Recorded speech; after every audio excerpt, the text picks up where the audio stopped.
আজকে আমি এমন একটি জায়গায় উপস্থিত হয়েছি, আলগাপুর বিধানসভা সমষ্টির কালীনগর জিপির কালীনগর চতুর্থ খণ্ডে কৃষ্ণকান্ত সিনহার ঘরে। দেখা গেছে 2013 ইংরেজি প্রধানমন্ত্রী আবাস গড়ের তালিকায় নাম ছিল। বর্তমান সময়ে 2018 তালিকায়ও প্রধানমন্ত্রী আবাস গড় দেওয়ার কাজ চলিতেছে, কিন্তু দেখা গেছে সেই সময়েও প্রধানমন্ত্রী আবাস গৃহের তালিকায় নাম নেই কৃষ্ণকান্ত সিনহার।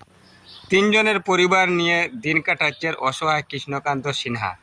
দেখা গেছে যেই সময়ে 1 কোটি প্রধানমন্ত্রী আবাস ঘর দেওয়ার জন্য সরকার পদক্ষেপ নিচ্ছে, সেই সময়ে কৃষ্ণকান্ত সিনহার প্রধানমন্ত্রী আবাস ঘরের তালিকায় নাম নেই।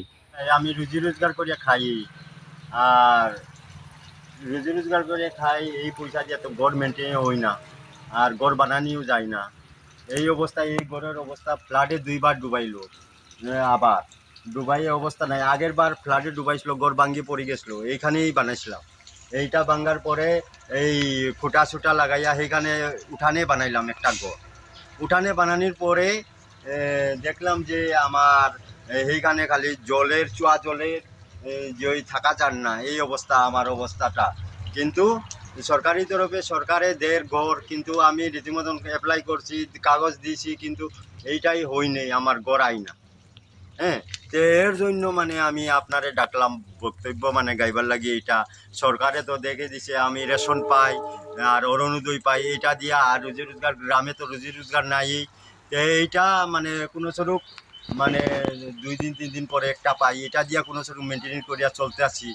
মানে আমার এইটাই বক্তব্য, একটা গোল লাগে আমার এইটাই। আর বেটির তো চোখে মানে চোখে দেখে না এখন, মানে 2.5 বছর বা 3 বছর হয়ে গেছে। তো দেখমু কইতে কইতে শিলচারও পারছি না এই টাকারই ব্যাপারে। তারপরে দেখছি তার ঘরের থাকি আর বন্ধু বান্ধবের কাছ থাকি টাকা লয়ে ঋণ ধার করি, আর অরুণোদয় থোড়া পাই, এটার থাকি থোড়া জমাইছি। জমাইয়া ফেলে নেপাল গেছি 2বার। নেপাল যাওয়ার পরে এই মানে দেখাইলাম নার্ভ শুকাই গেছে, তে আর করবার উপায় নাই কইছে।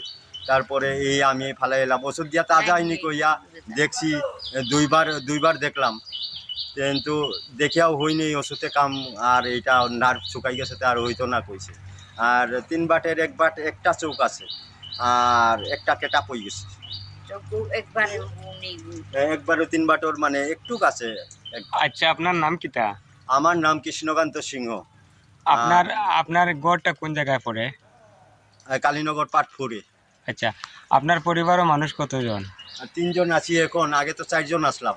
এখন মেয়ের বিয়াই গেছে গিয়া, এখন আমরা 3 জন আছি। 3 জন আছো। হ্যাঁ। আচ্ছা, আপনার গড়ের যে 2013 ইংরেজিতে একটি প্রধানমন্ত্রী আবাস গড়ের লিস্ট আউট হয়েছিল, হ্যাঁ, সেই লিস্টে আপনার নাম ছিল? আছে, আসলো, কিন্তু এখনকার লিস্টে মানে নাম আমার নাই, কাটা গেছে। আচ্ছা, তখন আপনি প্রধানমন্ত্রী আবাস ঘর দেওয়ার লাগিয়া কেউ আইছে না? আইছে, বেজান ফটো তুলছে, বেজান করছে, মেম্বার আইসলো, পঞ্চায়েতেও আইয়া দেখছে, দেখিয়া কইছে কি তা আমার কাছে অ্যাপ্লাই করো। তার কাছেও করলাম, পঞ্চায়েত অফিসেও করলাম। বিনয় আইসলো, বিনয় আইয়া এটা আর নাইলেও 4বার 5বার নিছে ফটো তুলিয়া। আর এই মনু গাঁৱৰ মেম্বার তো এখন তো নাই, শিলচার গিয়া থাকে, পড়ালেখা করে।